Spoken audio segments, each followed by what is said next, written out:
رات کو سوتے وقت بلغم آتی ہے اور کھانسی آتی ہے۔ میرے بھائیو بلغم، یہ چیسٹ انفیکشن کی جتنی پرابلم ہے، میں نے اپنی اس کتاب میں سجدے میں 80 بیماریوں کا تذکرہ کیا ہے۔ میرے بھائیو سجدہ ایک ایسی حالت ہے، سجدہ ایک زبردست حالت ہے، سجدے کے اندر 80 بیماریوں کا علاج ہے۔ اس کو سمپل سمجھ لو، جب انسان کھڑا ہوتا ہے تو اس کے جو پھیپھڑے ہوتے ہیں وہ 60 to 70% کام کرتے ہیں، جب وہ رکوع میں ہوتا ہے 80 to 90% کام کرتے ہیں، اور جب وہ سجدے میں ہوتا ہے اس کے لنگز پورے کھل جاتے ہیں، وہ ہوا میں آ جاتے ہیں اور پھیپھڑے 100% کام کرتے ہیں۔ لمبا سجدہ کرو میرے بھائیوں، نبی صلی اللہ علیہ وسلم نے فرمایا اگر لوگوں کو پتہ چل جائے سجدہ کرنے میں کیا ملتا ہے تو لوگ کبھی بھی سجدے سے سر کو، میرے بھائیوں سجدے کی حالت میں انسان کو سب سے زیادہ کیا ملتا ہے؟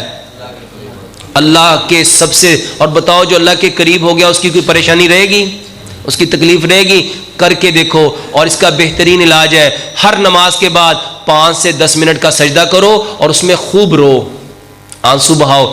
آج کی ماڈرن میڈیکل سائنس کہتی ہے یہ جو ہمارے آنسو ہیں یہ سالٹی ہوتے ہیں، اس کے اندر HCl ہوتا ہے جس کو سوڈیم کلورائڈ کہتے ہیں۔ جسم کے اندر سے جتنا سوڈیم کلورائڈ نکلتا ہے اتنا پوٹاشیم کا لیول بڑھتا ہے، اور یہ جتنے لوگ دردوں کی دوائی کھاتے ہیں، جتنے لوگ دردوں کی دوائی کھاتے ہیں اس میں پوٹاشیم ہی ہوتا ہے، جتنے لوگ بلڈ پریشر کی دوائی کھاتے ہیں اس میں پوٹاشیم ہوتا ہے، جتنے لوگ، اگر آپ لوگ چاہتے ہو آپ کا بلڈ پریشر بنا دوائی کے ٹھیک ہو، آپ چاہتے ہو آپ کے کمر کی درد بنا دوائی کے ٹھیک ہو، آپ چاہتے ہو آپ کا پیٹ بنا دوائی کے ٹھیک ہو، تو میرے بھائیوں سجدے میں رویا کرو، سجدے میں رویا کرو۔ جب آنسو نکلیں گے، آنسو سالٹی ہوتے ہیں، نمکین ہوتے ہیں، جسم سے جتنا نمک نکلے گا تو میرے بھائیوں نمک آپ کے پریشر کو بڑھاتا ہے، جتنا نمک نکلتا جائے گا آپ کا جسم اتنا پرسکون ہوتا جائے گا۔ کیا آپ لوگ جانتے نہیں جب ہم روتے ہیں کسی دکھ میں، صدمے میں، پریشانی میں، جب ہم رو لیتے ہیں تو دل کو کیا ہو جاتا ہے؟ وہ کیوں ہوا؟ کیونکہ آپ کے جسم کے اندر سے سوڈیم کلورائڈ نکل گیا۔ وہ سوڈیم کلورائڈ جو نکلتا ہے وہ آپ کے پریشر کو بڑھاتا ہے۔ اسی لیے ڈاکٹر بلڈ پریشر کے مریض کو کیا کہتے ہیں؟ آپ لوگوں نے نمک، کیونکہ نمک پریشر کو بڑھاتا ہے۔ تو میرے بھائیوں سجدہ کرو، بہترین علاج ہے۔ اور بلغم کے لیے، ریشے کے لیے بہترین علاج ہے گڑ کھاؤ، گڑ کھاؤ۔ واللہ سائنس نے ریسرچ کی، جو گڑ کھانے والا بندہ اس کو کبھی بھی پھیپھڑوں کا کینسر نہیں ہو سکتا۔ گڑ کھانے والے کو کبھی بھی پھیپھڑوں کا گڑ کہاں سے آتا ہے؟ مٹی سے۔ اس کو سمجھ لو، ہم کس چیز سے بنے؟ مٹی سے۔ جانا کہاں ہے؟ ہماری ابتدا آدم علیہ السلام کو کس سے بنایا رب نے؟ جانا کہاں ہے؟ مٹی میں۔ اور یہ جو درمیانی وقت ہے جس کو زندگی کہتے ہیں، ہر انسان کی ہر نیڈ کو اللہ تعالیٰ نے کہاں رکھا؟ پانی کو دیکھو، گندم کو دیکھو، چاول کو دیکھو، سبزیوں کو دیکھو، اجناس کو دیکھو، وہ ساری کی ساری کہاں ہے؟ مٹی میں۔ اگر ایک کام اور کر لو گے میرے بھائیو، اللہ تعالیٰ نے ہمیں مٹی سے بنایا، مٹی میں جانا ہے، اور ہماری ساری ضروریات کو مٹی میں رکھا۔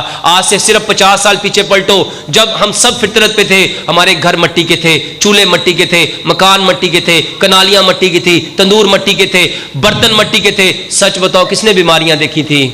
بلڈ پریشر کس کو پتا تھا؟ کولیسٹرول کون جانتا تھا؟ اصل میں اس وقت ہم اپنی فطرت پہ تھے۔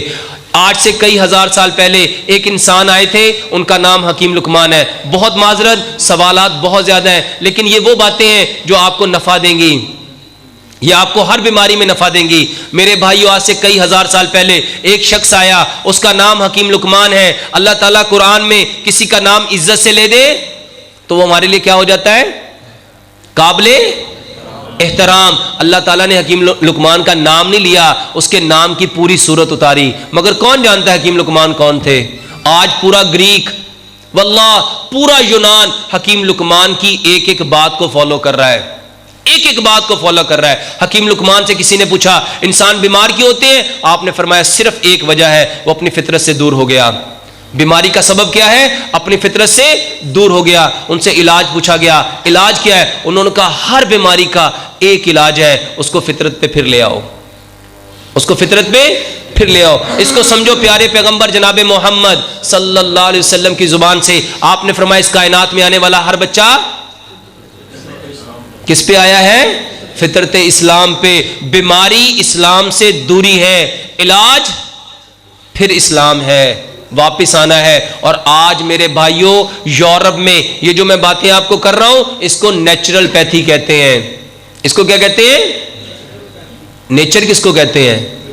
فطرت کو میرے بھائی انہوں نے نام بدل کے اسلام کو پروموٹ کر رہے ہیں، ہم نے اس کو چھوڑ دیا ہے۔ حکیم لقمان کا کہنا کہ صرف فطرت پہ لے آؤ، اور ہماری فطرت کیا تھی؟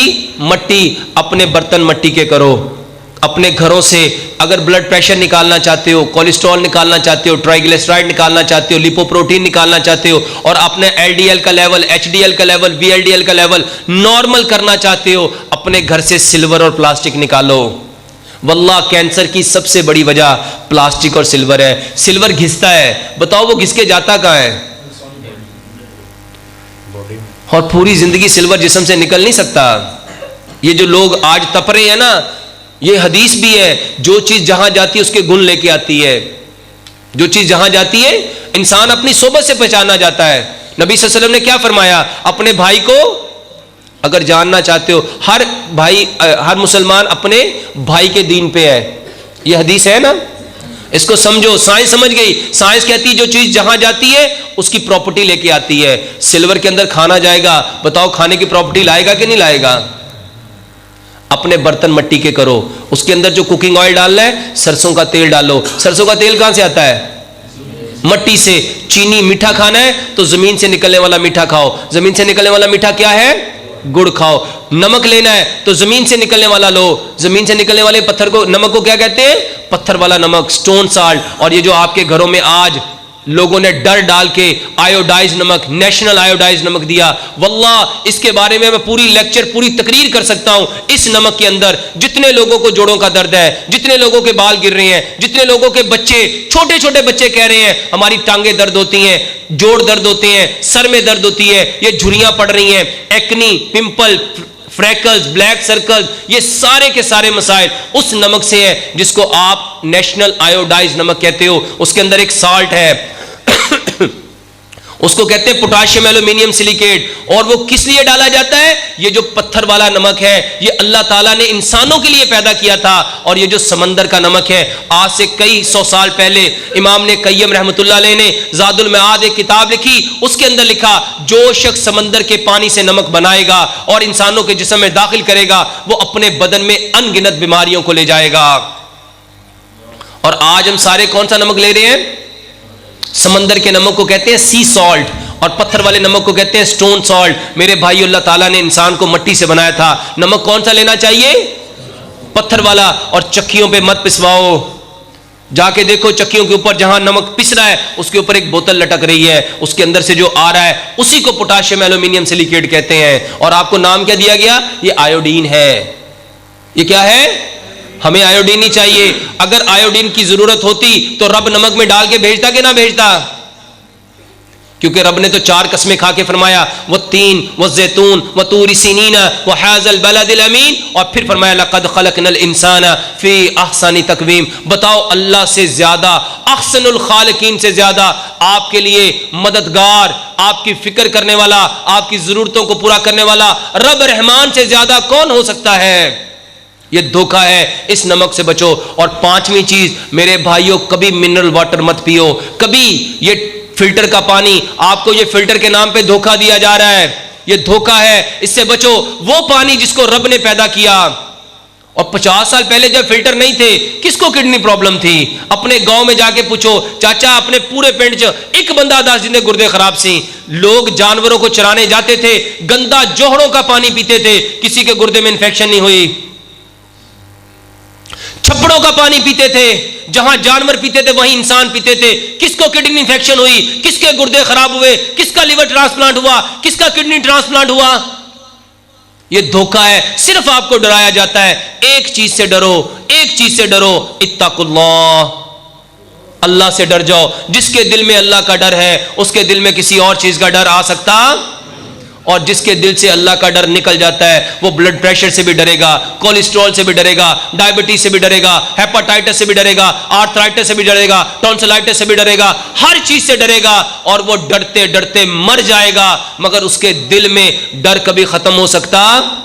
ایک دل میں 2 ڈر نہیں آ سکتے۔ جس کے دل میں اللہ کا ڈر ہے اللہ کسی اور ڈر کو آنے نہیں دے گا، اور جس کے دل میں اللہ کا ڈر نہیں ہے وہاں میرے بھائیوں ڈر کے سوا کچھ اور آ سکتا نہیں ہے۔